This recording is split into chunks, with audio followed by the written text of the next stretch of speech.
Sunday suspense শুধুমাত্র radio Mirchi 98.3 FM A it's hot.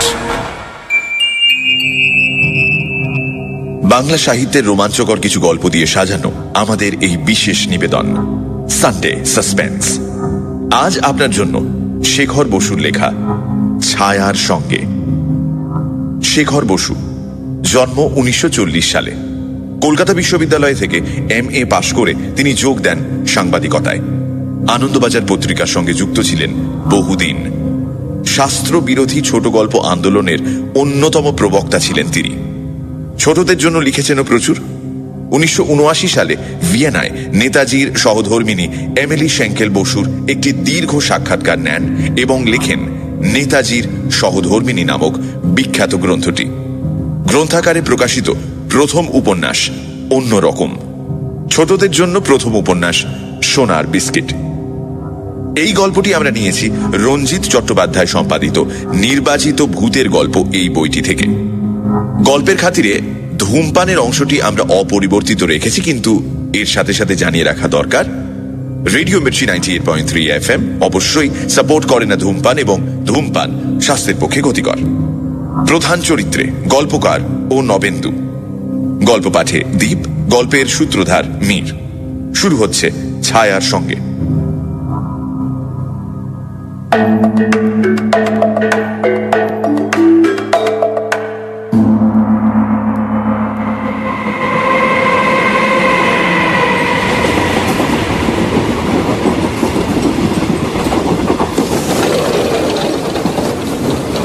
ট্রেনের bathroom থেকে ঘুরে এসে কূপের দরজা লক করে দিলাম।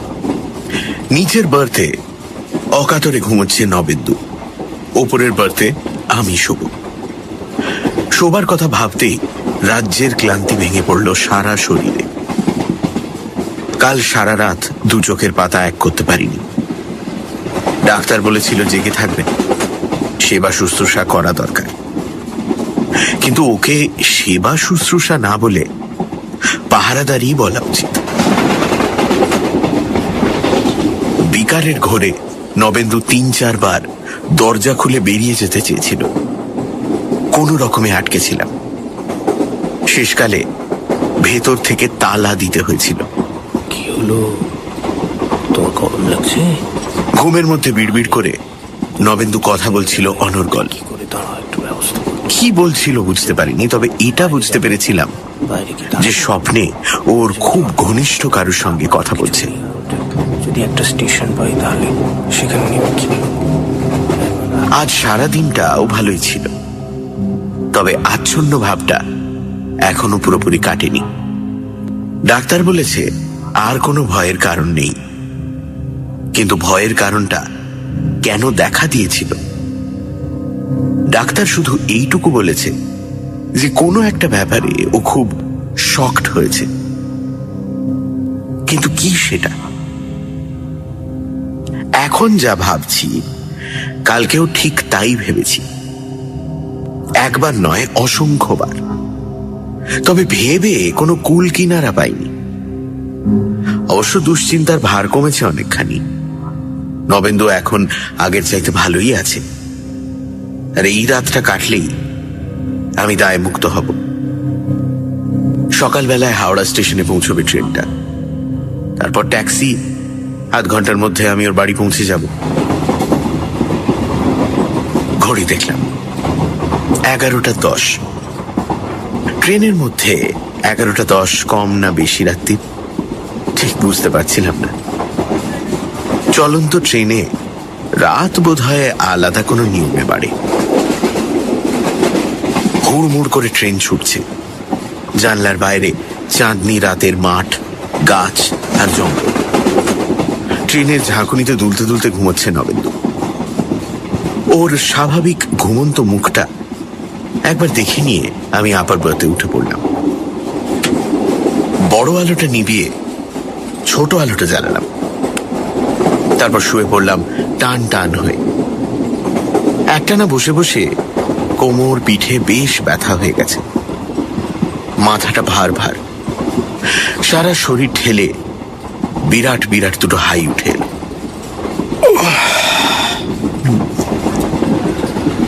অঘরে ঘুমিয়ে পড়ার সমস্ত চিহ্ন আমার সামনে, কিন্তু ঘুম আসছে না কিছুতেই। যা যা ভাববো না বলে একটু আগেই প্রতিজ্ঞা করেছি, ঠিক সেই চিন্তাগুলো মাথার মধ্যে ছড়িয়ে পড়ছে ক্রমাগত। চিন্তা তাড়াবার জন্য আমি পাশ ফিরে শুলাম।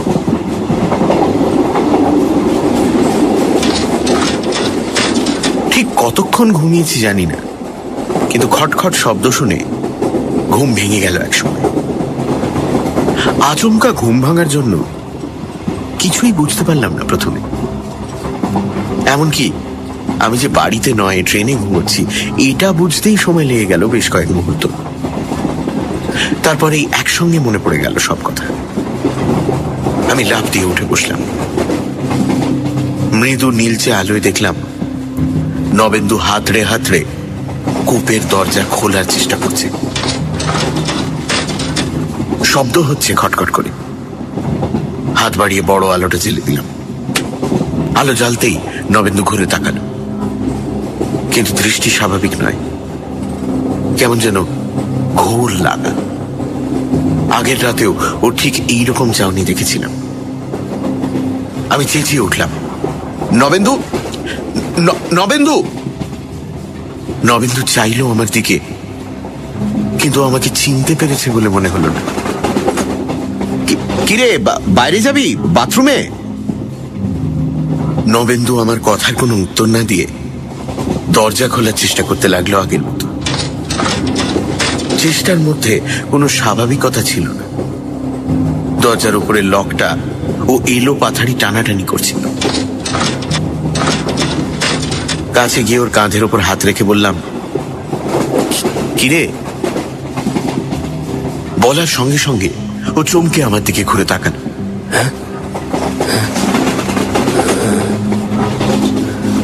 দৃষ্টি আগের মতোই আচ্ছন্ন।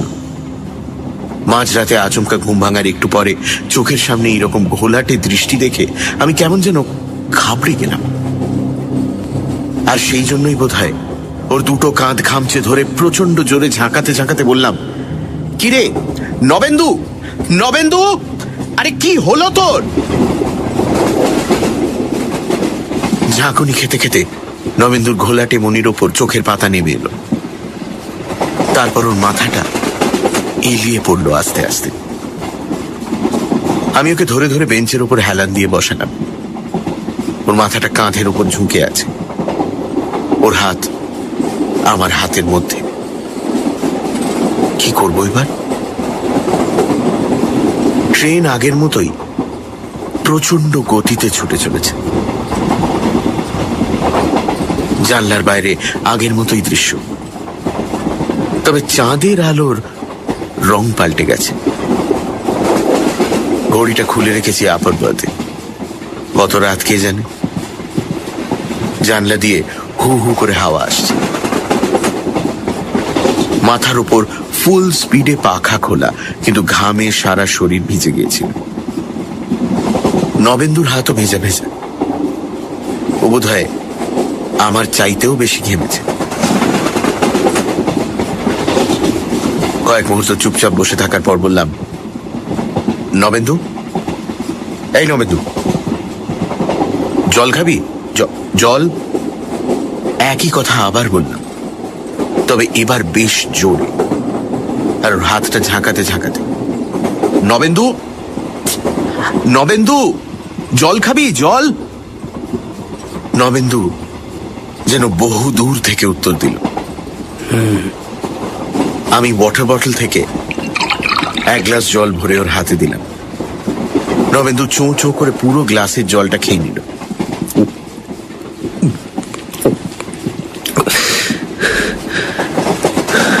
ওকে জল খেতে দেখে আমি বেশ আশ্বস্ত হয়ে জিজ্ঞেস করলাম, কফি খাবি? নবেন্দু এবার স্পষ্ট গলায় উত্তর দিল। ফ্লাস্ক থেকে 2 কাপ কফি ঢাললাম।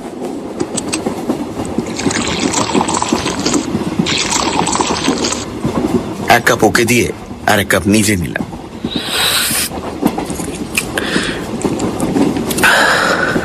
শান্ত গম্ভীর মুখে কাপে কয়েকটা চুমুক দেবার পর নবেন্দু খুঁটিয়ে দেখতে লাগলো আমাকে।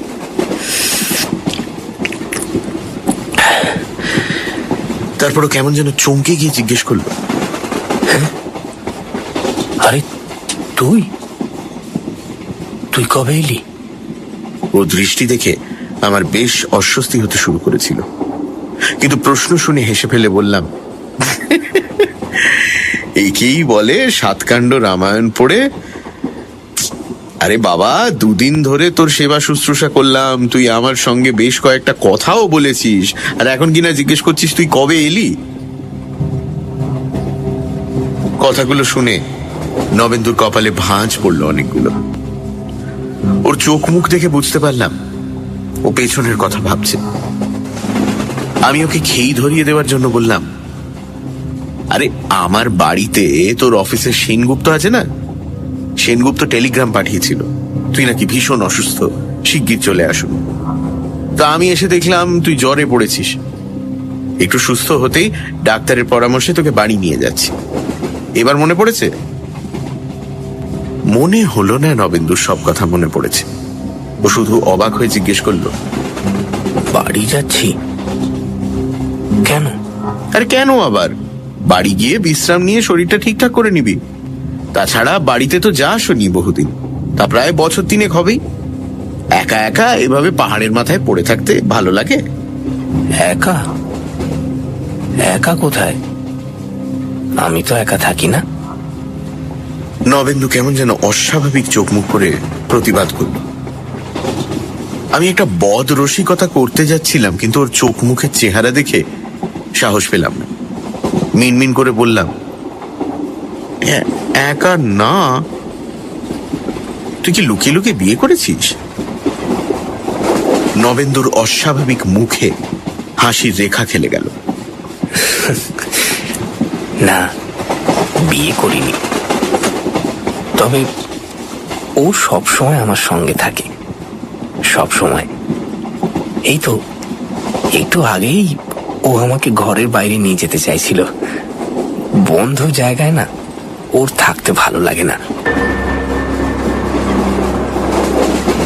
আমি অবাক হয়ে নবেন্দুর দিকে তাকালাম। ওর প্রত্যেকটা কথাই আমার কাছে কেমন যেন ধোঁয়াটে ঠেকল। কয়েক মুহূর্ত চুপ করে থাকার পর নবেন্দু বলল, এই একটা সিগারেট হবে? আমি প্যাকেটটা এগিয়ে দিলাম। ও একটা সিগারেট ধরালো, আমিও ধরালাম। নাক মুখ দিয়ে ধোঁয়া ছাড়তে ছাড়তে নবেন্দু বলল,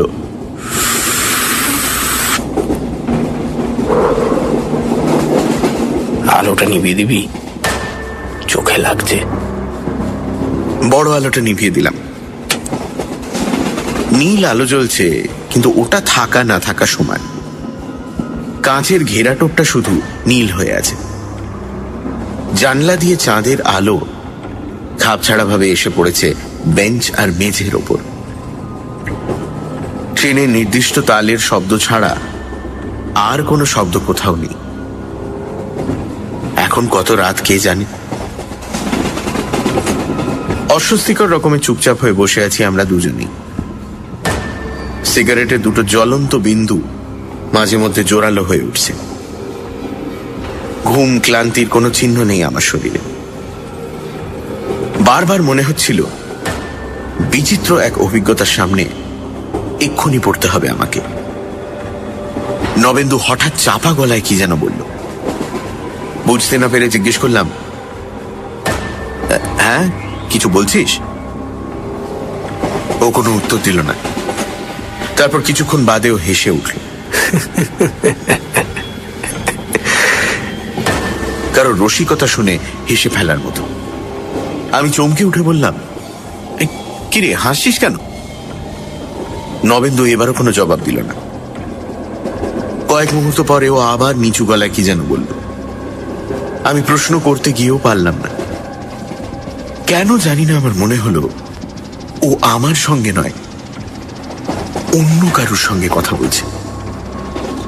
কিন্তু আমি ছাড়া তো কুপেতে আর কেউ নেই। এটা মনে হতেই আমার গাটা শিরশির করে উঠল। আমি প্রায় চেঁচিয়ে উঠে বললাম, এই নবেন্দু, কি কি কি বলছিসটা কি? তো কি ব্যাপার বলতো? কি শরীর খারাপ লাগছে নাকি? নবেন্দু হেসে উঠল। মনে হলো এই হাসিটা যেন আমার কথা শুনি, কিন্তু আমি নিশ্চিন্ত হতে পারছিলাম না। একটু থেমে থেমে ও থমথমে গলায় বলল, তোর কাছে পুরো ব্যাপারটা উদ্ভট লাগছে, তাই না? অবশ্য লাগাটাই স্বাভাবিক, তবে আমার কাছে নয়। আমার কাছে তুই যতটা সত্যি, ও ততটা। কে বিশ্বাস করলো না করলো আমার কিচ্ছু এসে যায় না। তুই যদি শুনতে চাস, Downloaded from bengali-mp3.com. Keep visit to us for various Bengali audio stories. Thank you. আমি বলতে পারি। আমি শুনতে চাই, কিন্তু হ্যাঁ বলতে গিয়ে আমার মুখ দিয়ে বিচিত্র একটা শব্দ বেরোল। হ্যাঁ হ্যাঁ। আবছা অন্ধকারের মধ্যে চুপচাপ কিছুক্ষণ সিগারেট টানার পর নবেন্দু বলল,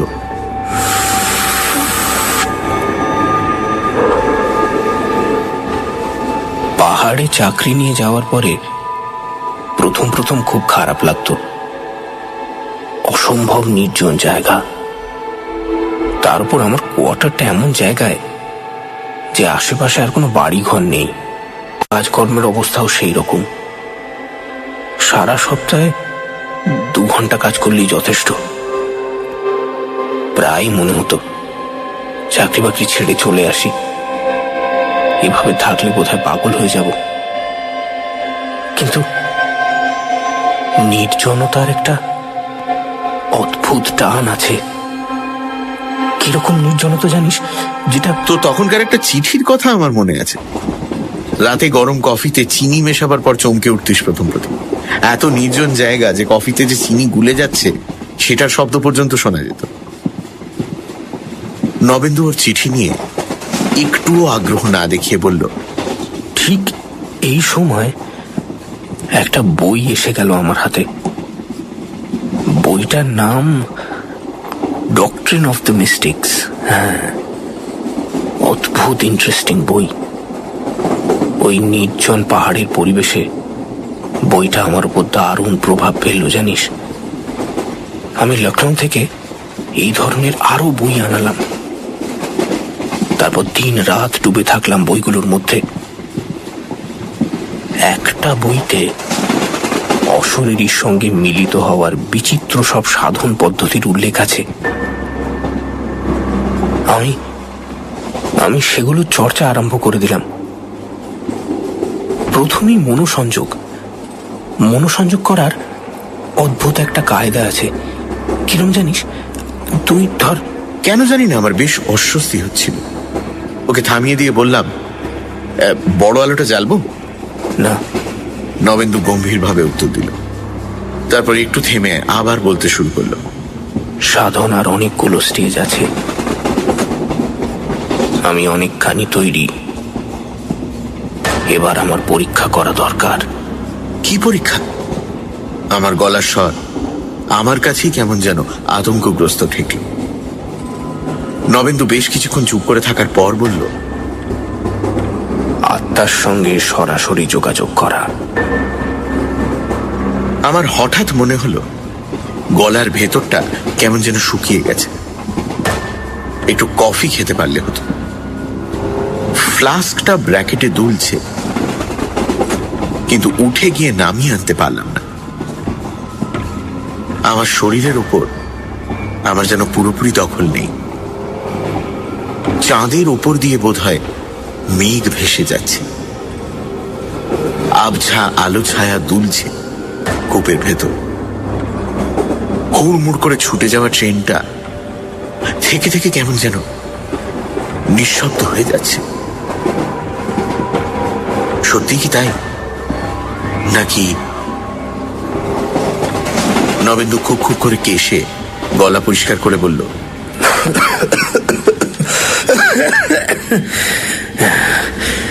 মাঝরাত, কেউ কোথাও নেই। চারদিক অসম্ভব নির্জন।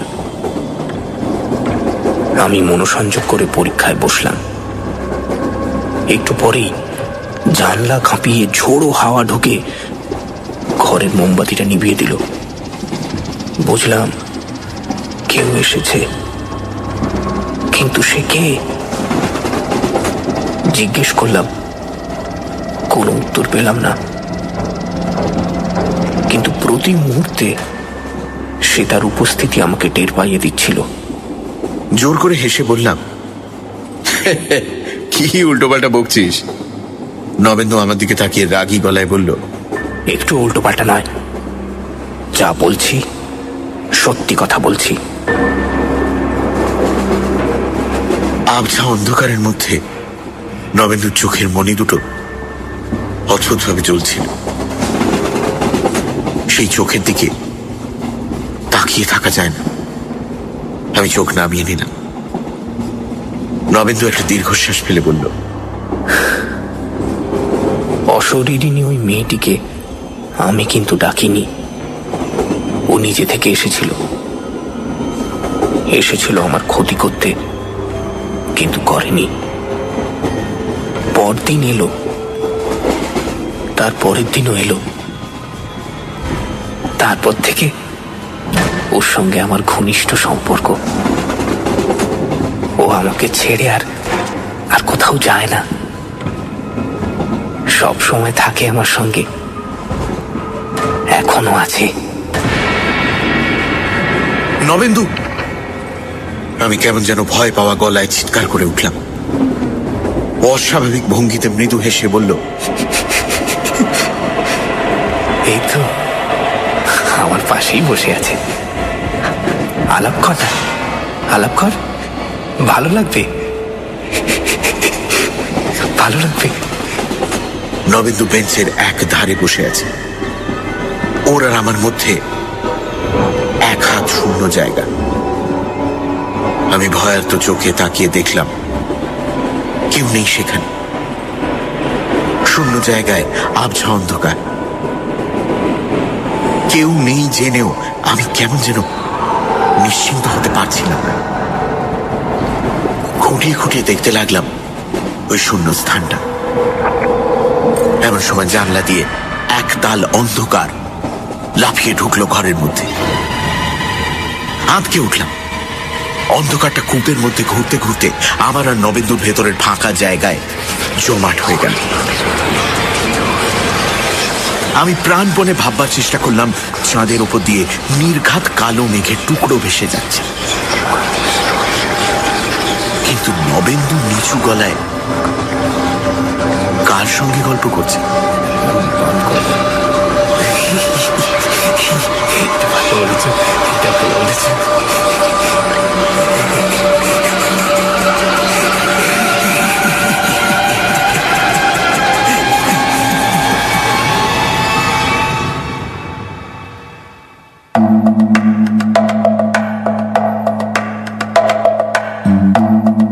শুনছিলেন ছায়ার সঙ্গে, রচনা শেখর বসু, গল্প পাঠে দীপ, নবেন্দুর চরিত্রে সোমক, গল্পের সূত্রধার মীর, শব্দগ্রহণ, আবহ সঙ্গীত এবং স্পেশাল এফেক্টসে রিচার্ড, বিশেষ সহযোগিতায় সোমক, পর্ব পরিচালনায় রাইট ব্রাদার্স থেকে অনির্বাণ ও অভিষেক, সমগ্র পরিকল্পনা ও পরিচালনায় Indrani.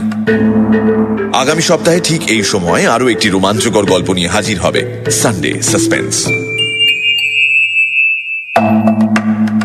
Sunday Suspense, Sunday Suspense, Sunday Suspense, Sunday